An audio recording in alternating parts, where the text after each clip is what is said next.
Philippines officially cut ties with the ICC in March 2019. So how does that affect the legitimacy of this detention, in your opinion? Thank you for having me. Good day, everyone. Well, that is precisely the question that was submitted by the defense team of former President Rodrigo Duterte to the ICC. The question on jurisdiction, particularly because they conducted the investigation 2 years after the withdrawal of the Philippines as a member of the ICC, and therefore should if already prescribed. And do you see any political motives for the case against Mr. Duterte? Well, yes, because before his detention, former President Duterte was a staunch critic of the Marcos administrations. There are serious allegations and questions about his competency and allegations about drug abuse that came from the former President Duterte. And before his detention, there was a preparation by the former president of a campaign for his senatorial candidates for the PDP, his political party. Talk us through how this case has affected your father, affected your family, really, and on a personal and a political level. Well, the last time that I talked to my father, he always said that you make your own history in this world, and he leaves it all up to God, whatever will happen to him. And he also said that he did what is best for his country, rightly or wrongly. As for the family, we have been more closer now. The quirk about our family is that we forget our personal differences if we have a common adversary, and at the moment that is President Bong Marcos. You and your family have said many times that this arrest warrant is illegal, but the ICC is an international court, so where do you even go to appeal? There was a Senate investigation that was conducted by Senator Amy Marcos and was supported by some of the senators in the Philippine Senate. And she submitted her findings to the Ombudsman here in the Philippines, and she recommended filing charges against the individual who implemented the rendition on former President Duterte. You recently argued that your father should be permitted an interim release to a third country because of his age. He's 80 years old. What is his current condition at the moment, and what sort of toll is this case taking on him? At the moment, he's in his thinnest. You've never seen him this thin. I've seen him from pictures when he was single, and that was the thinnest that I've seen him, and this is about the same. At that time, I lost so much weight, and he has a problem with the cold and the weather in The Hague, and then he has of course, he has no appetite because the way that the food is cooked is not really the same as traditional Filipino dishes, and of course, there is that longing to be with familiar faces, family and friends. So there are certain days that it's a good day, and there are certain days that it's a bad day. So yes.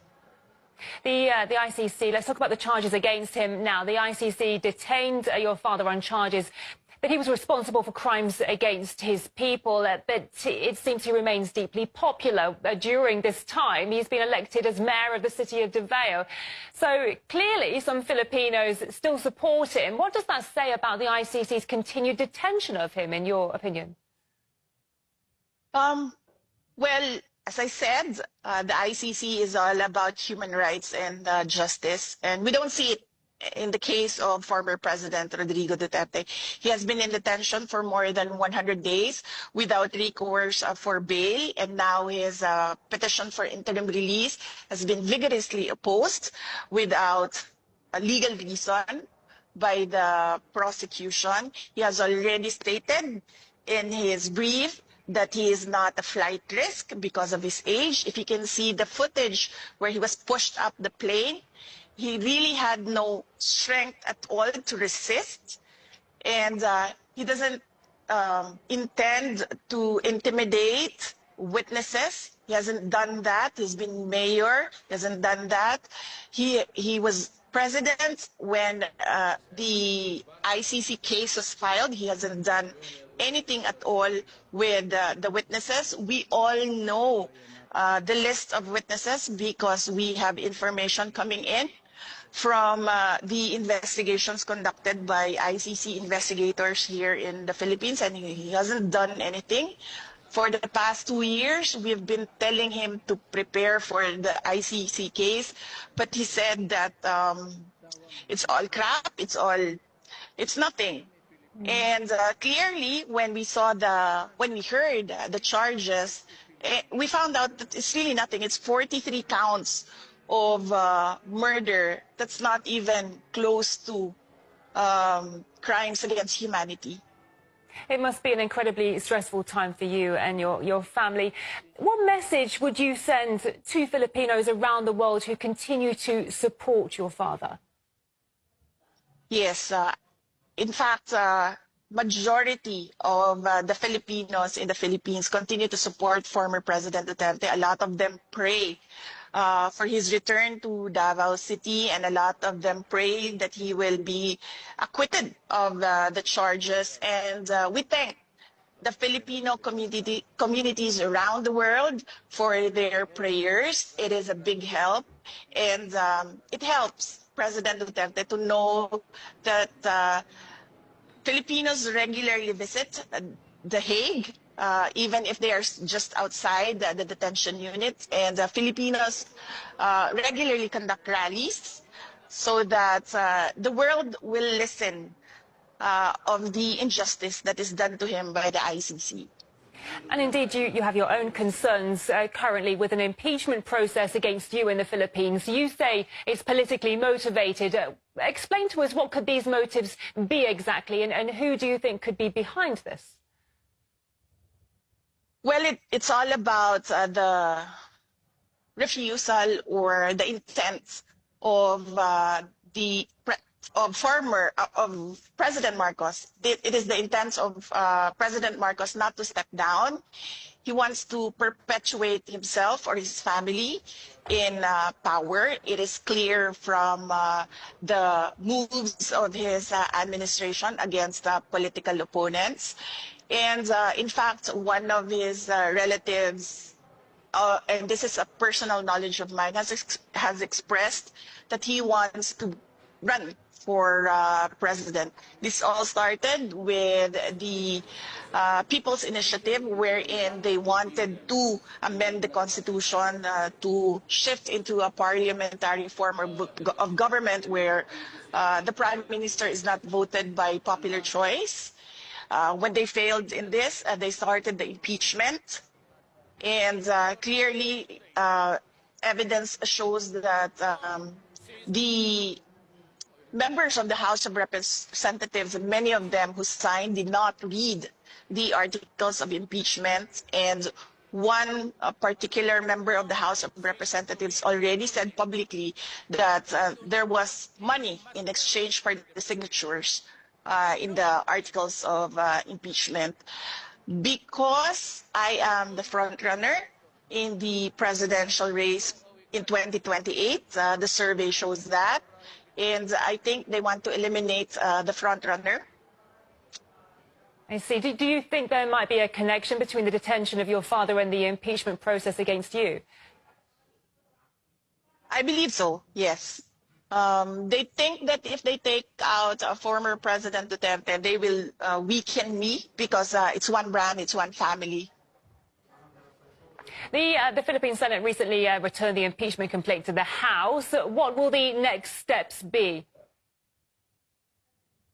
Well, I do not know with the Senate what will be their next steps. They required us to submit an answer to the articles of impeachment, and we did that. We submitted it the other day. And we're waiting for instructions from the Senate on what to do next. As you were just saying yourself, there are many people claiming that the impeachment process against you is designed to block your potential candidacy for the 2028 elections. Do you plan to run for the presidency if you are acquitted of the current charges? I have not planned anything for the presidential race of 2028. Some supporters have given me a deadline of the fourth quarter of the year 2026. So that is when I will decide if I will run for president on 2028. Your approval ratings are currently, well, reached 59% in March. What sort of public support have you received since then? Do you have a feeling that a majority of the Filipino people stand behind you? Well, I do not know. I don't have the numbers. I don't have the surveys. But I am comforted by the fact that wherever I go, people express their support and their prayers for former President Duterte. If we can just touch upon geopolitics for a moment, because the US often interferes in disputes between the Philippines and China in the South China Sea. I'd like to ask, what's your opinion on Washington's role in the region? Well, for the Philippines, our constitution clearly states that we should have an independent foreign policy. So our relationship with the U.S. and our relationship with China should be two separate engagements, and we should not lean towards the U.S. for our problems with China, particularly our issues in the West Philippine Sea. Yeah, the Philippines is kind of in the middle of all this, isn't it? Because the Philippines being a long-time ally of the US and Asia, at the same time Manila maintains robust trade ties with China. So I'm just wondering how difficult it is for the Philippines to find the right geopolitical balance between these rival superpowers. Well, as you can see right now, the Philippines, clearly the administration of President Marcos is leaning towards the U.S. and is alienating China. And I really believe, and I've been asking for his explanation on where is the independent foreign policy of the Philippines currently. And I believe that the Philippines should not be involved in the cooperation and competition at the same time of the US and China, being a middle power in the game of supremacy and domination. You need money and power, which the Philippines does not have at the moment. We will get to that in the future, but not right now. So it is best for us to stay in the middle. And as I said, keep our relationships separate and do not lean towards one country or the other. A pleasure speaking to you today. Many thanks for your time. We've been talking to the Vice President of the Philippines, Sara Duterte. Thank you. Thank you.